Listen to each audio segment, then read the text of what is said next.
है ना। तो देखो अपन क्या करेंगे अब, Coulomb's law of electric force. Coulomb's law of electric force मतलब दो चार्ज कहीं पर प्रेजेंट होंगे, हो सकता है मीडियम में प्रेजेंट हो सकता है non medium present. Non medium मतलब वैक्यूम में प्रेजेंट हो या फिर एयर में प्रेजेंट हो। मतलब एक चार्ज इधर रख दिया और एक चार्ज इधर रख दिया, तो उनके बीच में कितना फोर्स लगेगा, तो किसने बताया था हमें, कूलम्ब्स ने बताया था। इसलिए अपन इसको क्या बोलते हैं, Coulomb's law.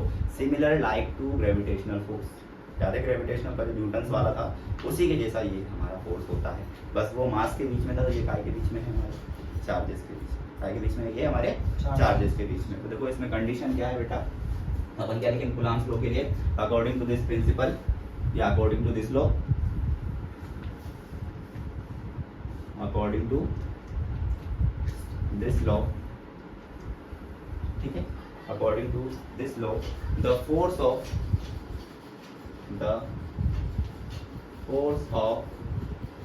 attraction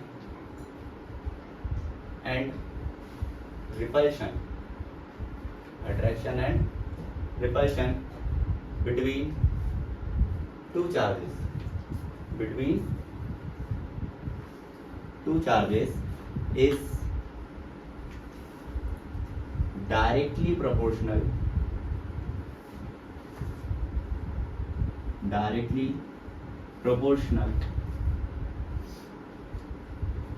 to the product of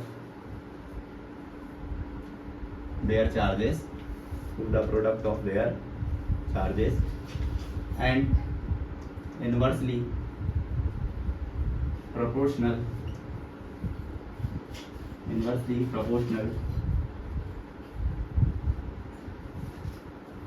to the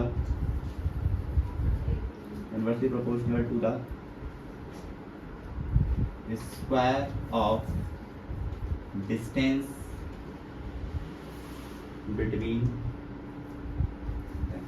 ठीक है। ये हमारा काय का लॉ था बेटा, कूलम्ब्स लॉ।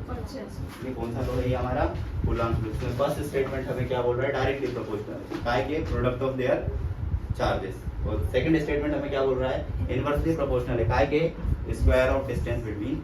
अगर सिंपल से अगर हम बात करें, यहाँ पर कोई पॉइंट चार्ज रखा है, क्या रखा है बेटा, पॉइंट चार्ज लेट से उस पर चार्ज कितना है, Q1। हम Q से ही लेंगे चार्ज, स्मॉल में लिखेंगे, काय में लिखेंगे, स्मॉल में। सेम टू सेम यहाँ पर कौन सा चार्ज रखा है बेटा, Q2। ये हमारा Q2 चार्ज हो गया, ये इनके चार्जेस हो गए, ठीक है। इन दोनों का सेपरेशन कितना है बेटा, R। कितना सेपरेशन है इन दोनों का, R।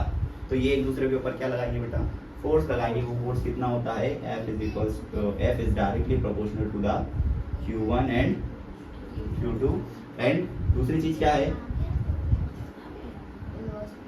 ये लिखा था अपन ने स्टेटमेंट में। तो देखो लॉज में कभी भी स्टेटमेंट चेंज नहीं करोगे तुम लोग, ठीक है। कहीं थ्योरी लिखना है ना, कहीं कोई प्रिंसिपल लिखना है, तुम थोड़ा बहुत इस स्टेटमेंट को चेंज कर सकते हो, बट लॉ जब भी लिखोगे तो स्टेटमेंट चेंज नहीं करोगे, जैसा अपन ने लिखा है same to same as it is लिखते हैं, ठीक है। तो ये लिखा अपन ने, तो देखो दोनों को अपन अगर कंबाइन करेंगे, तो दोनों कंबाइन करके क्या लिख सकते हैं अपन, F इज इक्वल्स टू, क्या लिखोगे, तो इक्वल्स टू में लगाना, proportionality to Q1 Q2 bye, यही आएगा।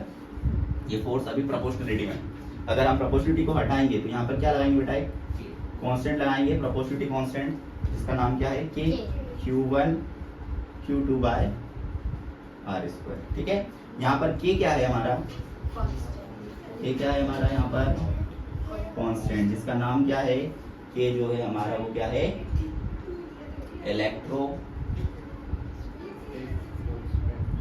इलेक्ट्रोस्टैटिक कांस्टेंट, ठीक है।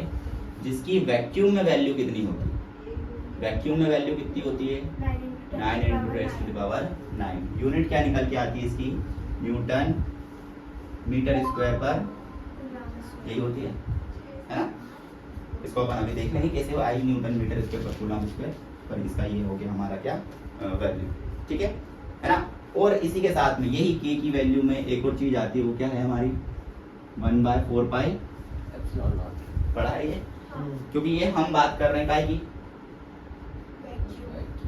अगर हम इसी की बात काय में करते बेटा, मीडियम में करते, काय में करते, तो इसमें क्या आता साथ में एक मल्टीप्लाई एप्सिलॉन r, क्या आता एप्सिलॉन r, ठीक है। ये एप्सिलॉन नॉट है, ये एप्सिलॉन r, ठीक है। तो ये काय के अंदर लिखी अपन ने किसी भी समझ में आया ना क्या चीज है अभी तक कि एक इलेक्ट्रोस्टैटिक कांस्टेंट अगर वैक्यूम में बात करेंगे तो ये होगा, जो वैल्यू क्या होगी 9 × 10⁻⁹। अगर ये चीज हमारी मीडियम में पहुंच गई तो ये हमारा क्या बन जाएगा, ये इसमें ER क्या है मतलब?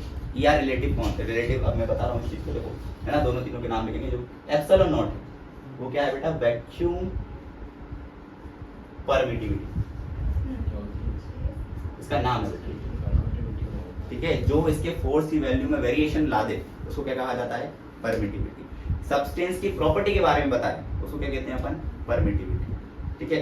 कुछ की स्ट्रेंथ अच्छी होगी, कुछ की स्ट्रेंथ खराब होगी। जैसे तुमने देखा होगा बेटा बहुत दिनों तक बारिश में अगर कॉपर का वायर लगा रहता है तो झड़ जाता है, देखना बड़े आराम से टूट जाता है।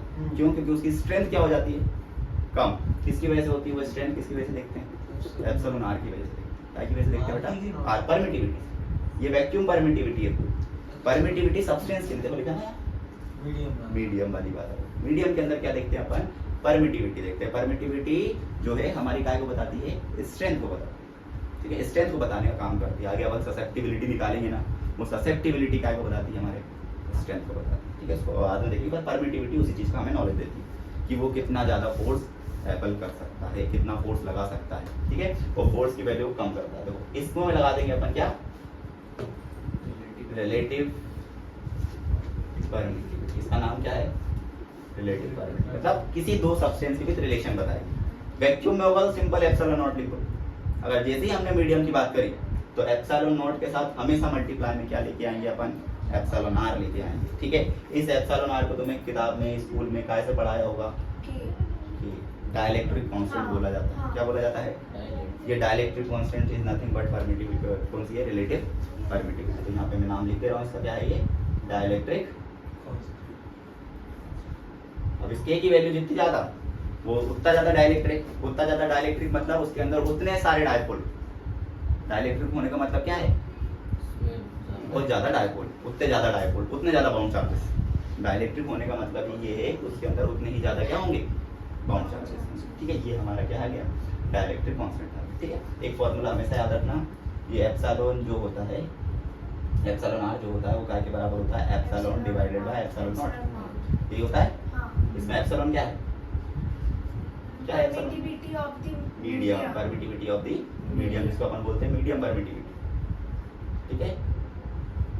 और इसके अंदर जो एप्सिलॉन नॉट है वो क्या है, वैक्यूम वैक्यूम परमिटिविटी। अगर दोनों का अगर रेशियो निकाल दोगे तो क्या आ जाएगा बेटा, रिलेटिव परमिटिविटी, या फिर हम उसको क्या बोलेंगे, डाइलेक्ट्रिक कांस्टेंट। अगर तुमसे बाय चांस कोई डाइलेक्ट्रिक कांस्टेंट की डेफिनेशन पूछेगा तो क्या लिखोगे, the ratio of the permittivity of the medium to permittivity of the vacuum, ठीक है। तो ये हमारी काय की डेफिनेशन हो गई एप्सिलॉन आर की या फिर इसकी। ये के अलग है और ये के अलग है, दोनों को याद रखना चाहिए। ये के अलग है और ये के नाम से पहचानो।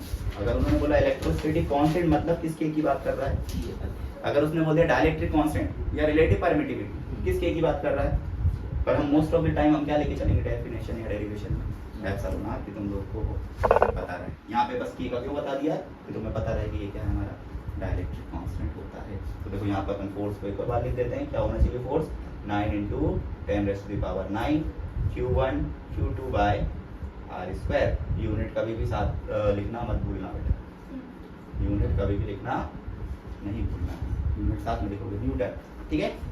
अगर हम इसको CGS में लिखना चाहें तो क्या लिखोगे, CGS में लिखना चाहो तो क्या लिखोगे बेटा, डाइन लिखोगे। और उसके अंदर के की वैल्यू कितने के बराबर होती है, इस के की वैल्यू कितने के बराबर होगी, वहाँ सीधे 1 के बराबर होगी। और टाइम में लिखोगे टाइम में, ठीक है। ये हमारा क्या है, इसके बराबर होता है। ये वैक्यूम के अंदर है, ठीक है। और मीडियम के अंदर बात करो देखो सिर्फ सिंपल सी बात है, अगर मैंने सफिक्स में वी लिख दिया मतलब किसकी बात करेंगे अपन, अगर सफिक्स में एम लिख दिया मतलब किसकी बात करेंगे, मीडियम की बात करेंगे। तो यहाँ पे देखो 9 × 10⁻⁹ तो सेम रहने वाला है, क्या आएगा बस आगे समझ में। तो यहाँ से Q1 Q2 बाय, अब डाइलेक्ट्रिक कांस्टेंट की डेफिनेशन तुम लिख सकते हो। क्या लिखोगे डाइलेक्ट्रिक कांस्टेंट की definition, the ratio of this and this. मैं बाद में लिखूंगा, ठीक है, क्योंकि 3-4 चीजों के उसमें डिफाइन करूंगा डाइलेक्ट्रिक कांस्टेंट। इसमें भी होगा, फोर्स के टर्म में भी होगा, इलेक्ट्रिक फील्ड के टर्म में भी होगा, पोटेंशियल के टर्म में भी होगा, पोटेंशियल एनर्जी के टर्म में भी होगा। और कैपेसिटेंस की टर्म में भी इतनी सारी चीज़ों के साथ लिखूंगा, ठीक है।